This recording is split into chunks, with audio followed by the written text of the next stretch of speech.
Hello friends, मैं आप लोगों का अपने यूट्यूब चैनल कॉन्स्टिट्यूंसी क्लास में स्वागत करती हूँ। मैं राखी आप लोगों के लिए लाई हूँ आज जातीय पंचायत व्यवस्था। इससे पहले हम पढ़ चुके हैं मुंडा शासन व्यवस्था, पढ़हा शासन व्यवस्था, मानकी मुंडा शासन व्यवस्था, मांझी प्रांगण शासन व्यवस्था। आज हम लोग पढ़ेंगे जातीय पंचायत व्यवस्था।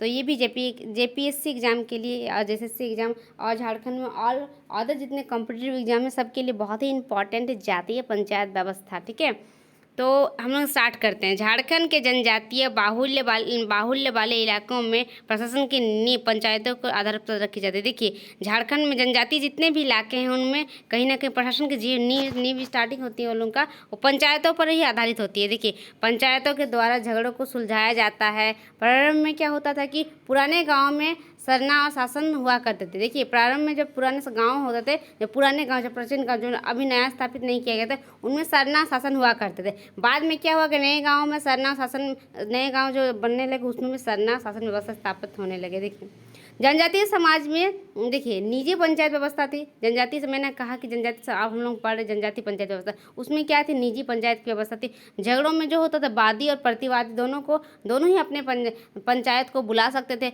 दोनों की ओर से मिलकर सरपंच चुने जाते थे। देखिए, वादी जो था, प्रतिवादी था, दोनों ही अपने ओर से क्या करते थे, पंचायत बुलाते थे और दोनों और विचार करके कि दोनों को मिलाकर जो पंच बनता है उसको सरपंच कहते हैं, जो दोनों के ओर से बनता है। एक तरफ से क्या होता है, एक अपना पंचायत लाता जो वादी प्रतिवादी, जिसका जो दो पक्षों के बीच जो भी कोई समस्या होती, दोनों अपने अपने पंच को बुलाते हैं। उसके बाद क्या होता है, दोनों का पंच को मिलाकर, पंचायत को मिलाकर सरपंच को चुनाव किया जाता है और उसके बाद निर्णय लिया जाता है। सच्चाई जानने के लिए अग्नि परीक्षा भी ली जाती थी या फिर शपथ दिलवाया जाता था। ठीक है, देखिए, ये लोगों का ये जनजातीय प्रथा थी। उसके बाद संतालों की पंचायत मांझी थान में बैठा करती थी। उसके बाद क्या होता था कि मांझी थान में हम लोग बैठते थे। उसमें 5 प्रमुख पदाधिकारी थे, मांझी, परानिक, जगमांझी, जगपरानिक और गोडेत। ठीक है, ये 5 अधिकारी थे। उसके बाद उन लोगों का गांव में जो सबको अपना अपना पद था, गांव के पदाधिकारी ये लोग हुआ करते थे। संथालों को 5 को लेकर साधारणतः मोड़े होड़ अर्थात 5 आदमी कहने की प्रथा प्रचलित थी। देखिए, क्या होता था कि संथालों में 5 को लेकर जो साधारणतः कहा जाता था उसको मोड़े होड़, यानी जो पाँच पदाधिकारी होते थे उसको मोड़े होड़ यानी 5 आदमी कहने की प्रथा प्रचलित थी। उसके बाद हम लोग आगे देखते हैं। देखिए, प्रतिवर्ष अधिकारियों का चुनाव सिम पर्व के माध्यम से होता था। देखिए, प्रतिवर्ष अधिकारियों का चुनाव होता, मांगसिम पर्व नामक होता था। वहाँ पे क्या होता था, मांगसिम पर्व में जो अधिकारी होते हैं उनका प्रतिवर्ष चुनाव होता। उसके बाद क्या कर दिया गया, अधिकारियों के पद को वंशानुगत कर दिया गया। मांझी क्या होता था, संताल गाँव का प्रधान हुआ करता था। परानिक क्या होता था, गाँव का उप प्रधान हुआ करता था। जगमांझी गाँव में युवक युवतियों का चरित्रक अभिभावक हुआ करता था। जगपरानिक मांझी का सहायक था। जगपरानिक जो मांझी का सहायक हुआ करता था। परगना जो होता था 10-15 गाँव का सरदार होता था। सेंद्रावैसी शिकार परिषद का अध्यक्ष होता था। बटलाहा जो होता था जाति से निष्कासन जिसका हो, जब बटलाहा पढ़ा हमने, इससे पहले भी बहुत सारे शासन व्यवस्था में बटलाहा पढ़ा, तो उसमें भी क्या होता था, जो जाति से जिसको निष्कासन किया जाता था। और निष्कासन देखिए, निष्कासन उन मामलों में होता था जब यौन अपराध होते थे, उन मामलों में जिन लोगों को निष्कासित किया जाता था उसको बिटलाहा कहा जाता था। आगे हम देखते हैं कि भूमि जो चेरो पंचायत प्रमुख के नाम। देखिए, भूमि तथा चेरो पंचायत प्रमुख का नाम महतो दैरी राजा हुआ करता था, है ना, याद रखिएगा, ये बहुत इंपॉर्टेंट है। भूमि तथा चेरो पंचायत प्रमुख का नाम क्या होता था, महतो दैरी राजा हुआ करता था। चीरा क्या होता था, खड़िया पंचायत के ऊपर एक बड़ी पंचायत होती थी जिसको चीरा पंचायत कहा जाता था। डंडूरिया जो होता चीरा का सभापति होता था। हाथू पंचायत जनजातियों की अपनी पंचायत होती थी।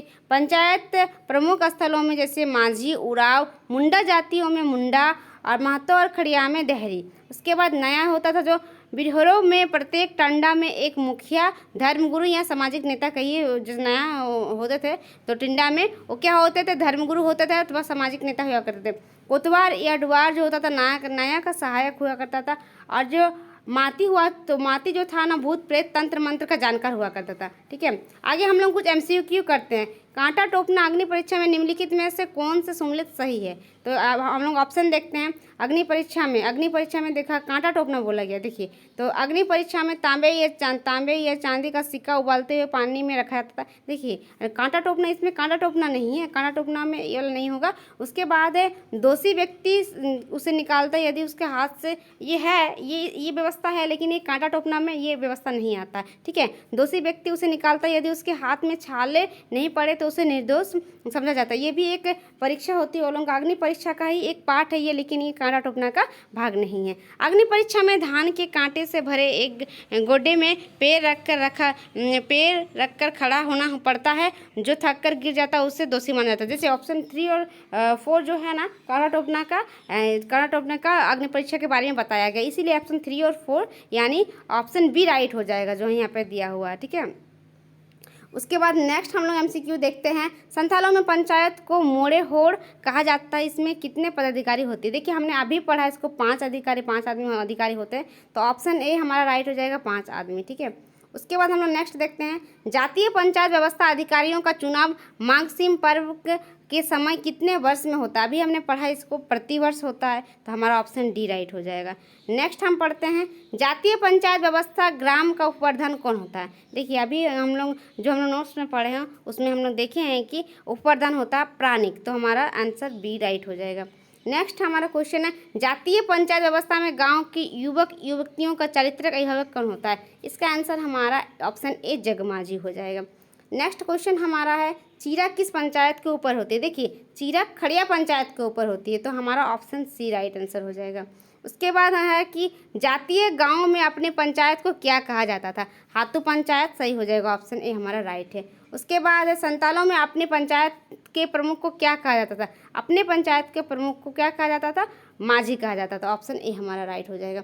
उसके बाद है देहरी किस जनजातीय पंचायत को प्रमुख को कहा जाता है। देहरी हमारा खड़िया जाति पंचायत को, यानी ऑप्शन बी हमारा राइट हो जाएगा। आज हमारा एमसीक्यू कंप्लीट हो जाता है। बस हमारा एक ही शासन व्यवस्था भी बचा हुआ, नागवंशी शासन व्यवस्था, जिसको हम लोग आज ही कवर करेंगे। तो थैंक यू।